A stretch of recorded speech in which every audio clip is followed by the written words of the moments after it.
आज्ञा माई अहे देखी ना गे बरतिया कुल पत्थर लेके ओने ओने बौरायल चल है गे। अच्छा चल चल बरतिया के भाड़ी देवी सब भाड़ देवी चल चल चल।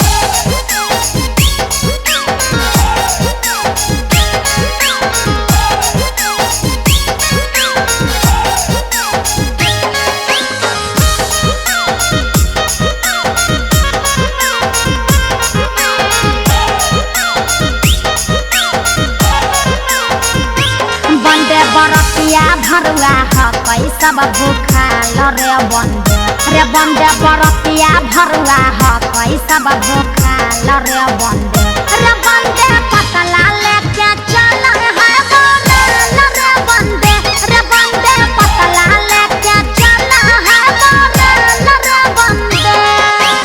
अरे भैया अभी अबे कैलिए आई गाड़ी देवे लगली रे चल कबाड़ देता।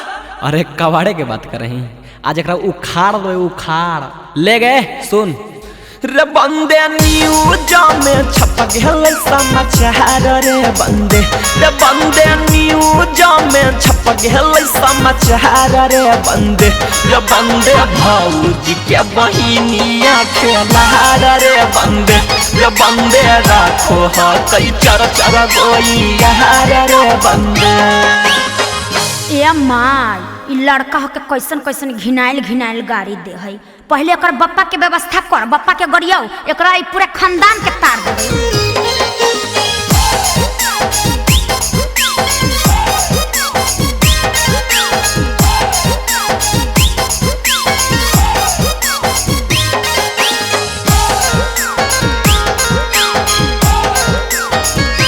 बंदे समाधि भरुआ बैठल चढ़चा बूतर रे बंदे समाधि भरुआ बैठल चढ़चा बूतर रे बंदे मोछिया में बनबै जोरे कबूतर रे बंदे एगो दक्षिण भगत एगो उत्तर रे बंदे।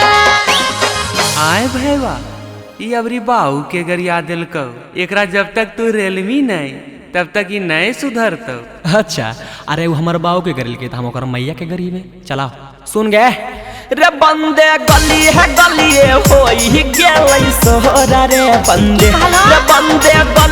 गलिए होई गेलै सोहरा रे बंदे भौजी के मैया होलै लारा कोहरा रे बंदे भौजी के मैया होलै लारा कोहरा रे बंदे। आगे माई एकदम जन्नी नियन गाड़ी दे है। अच्छा रुक रुक एकर ममुआ कने गेली आई ममुआ के गरियाबो है आई पूरे उकेट देबै। बंदे दूल्हा के मामू हकै चार रे बंदे दूल्हा के मामू हकै चार रे बंदे चार के चार लागो है हुड़ा रे बंदे चार के चार लागे हुड़ा रे बंदे। आए भैया बाऊ के गरियल को तो कोई बात नहीं ये अबरी मामू के गरिया दिल को रे।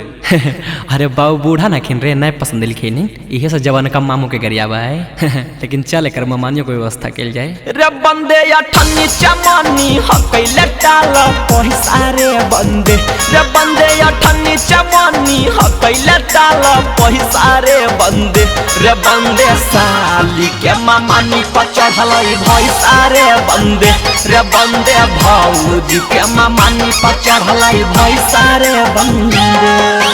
भागल भरुआ भागल जाए ओरे में कदुआ लटकल जाए भागल भरुआ जाए ओरे में कदुआ लटकल जाए। अरे जा जा जा।